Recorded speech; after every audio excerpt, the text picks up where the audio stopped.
Good morning, everyone, and I want to thank you for coming. My name is Connie Marshall, Democrat candidate for mayor in Louisville, Kentucky.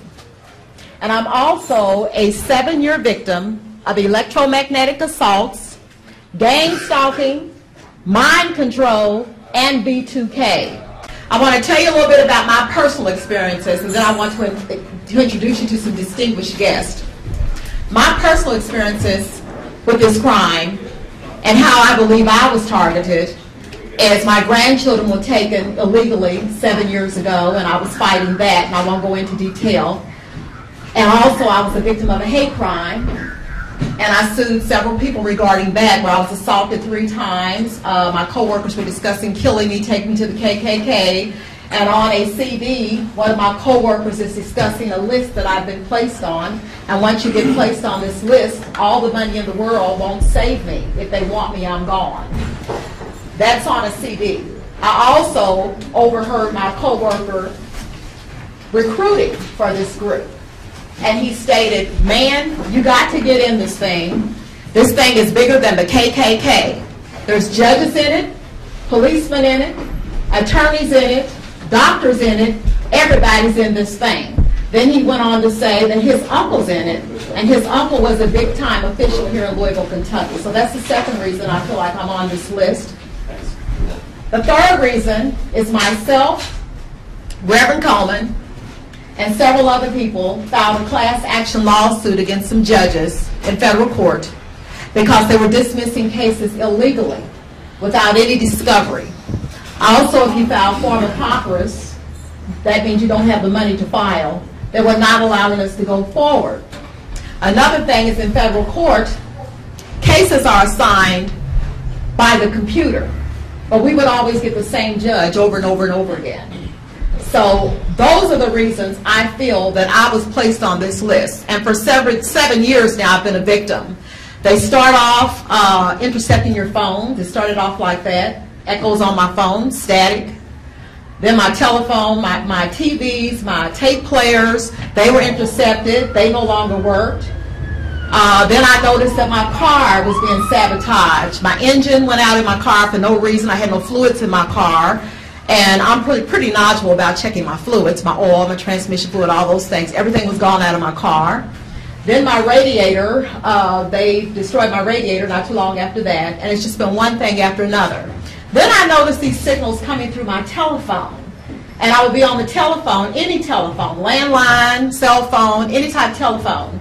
And I'd be on the telephone, these signals would come through and I couldn't hear them, but it was like they were paralyzing my thoughts. I couldn't think. And even if I got off the phone, I was just paralyzed for a moment. So those types of things were happening. And then I noticed that I was hearing something over my house and seeing these star things that looked like stars, but they were much bigger than stars. And if I went outside, they were following me. So that's another thing I noticed. And I think those were drone cameras. And I also even taped one of the drone cameras that I played for 2 ladies that stayed at my house that are here for this press conference. So I could go on and on about telling you about my experiences, but to date, I know I've been assaulted through electromagnetic technology for well over 200 times now.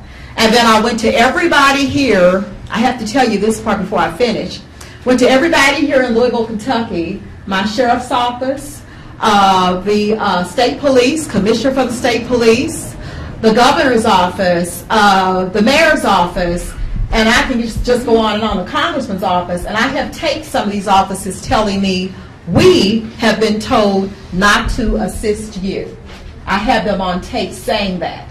Then I ran into a police officer, and he stated to me, and I can give his name, Danny Lawless, because there's witnesses here that was with me when we were approached by a police officer. He said, "Nobody's going to assist you because you're redlined."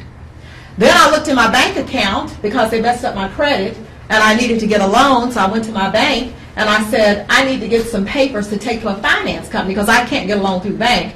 And that's when they gave me a document accidentally, and I have this document that states, "Problem with Kentucky government.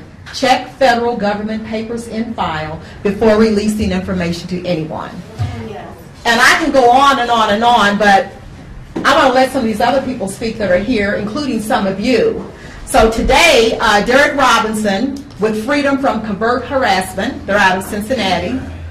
And several other distinguished guests are here today to inform you about the crime and their experiences and how anyone can become a target. So right now I'd like to bring Derek Robertson to the podium. Thank you.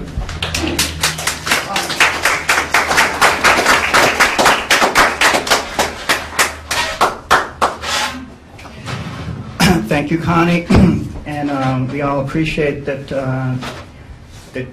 you are here and your courage in running for mayor of Louisville, Kentucky, which is a bold step for anyone, and especially somebody that's targeted. So we appreciate her courage in stepping out and speaking out about this issue. We're going to require everyone to carry a national ID card. And part of that, you'd have all your information put in a central data file. But more importantly, I was more concerned about the fact that at that point there's going to be a RFID chip put in your ID card.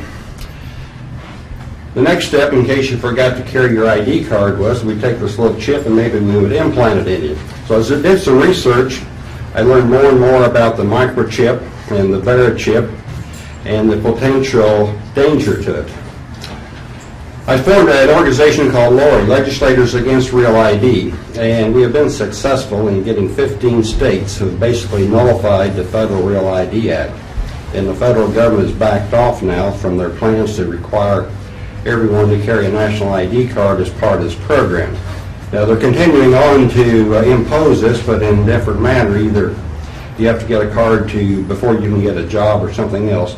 But it just goes to show that if the citizens and the legislators stand up, we can nullify or stop these outrageous acts that our federal government has.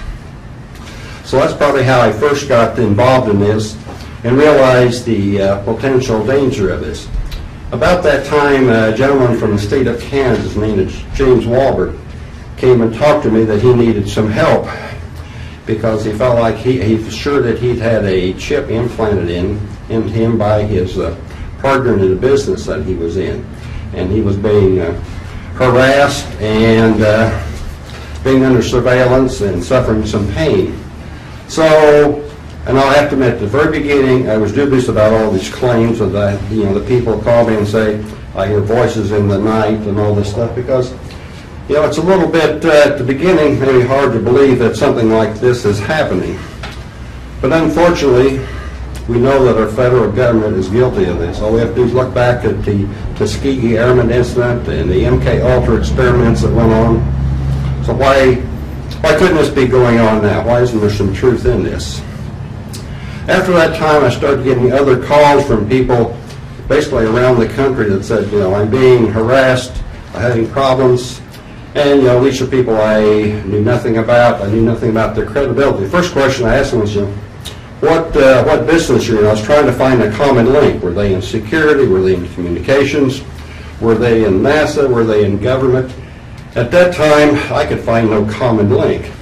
Now, you've heard some testimony here that possibly a lot of them were involved in NASA. I did work in the aerospace industry for about 12 years prior to going into political service, so as far as I know, I'm not targeted or had any harassment along those lines. So that's when I said I first got these calls, I found no common link. About 2 years ago, I wrote a first letter of support for this James Walbert out of Kansas because he continued to call me about what he was being subjected to. And like I said, I probably was skeptical of some of these calls I get. However, as I got more calls, I got from people who I felt were very credible, college professors. They'd send me a stack of data with medical evidence to back it up. Being an engineer, you want something to back it up. You look for something concrete to make sure that who you're talking with here is valid and what they have.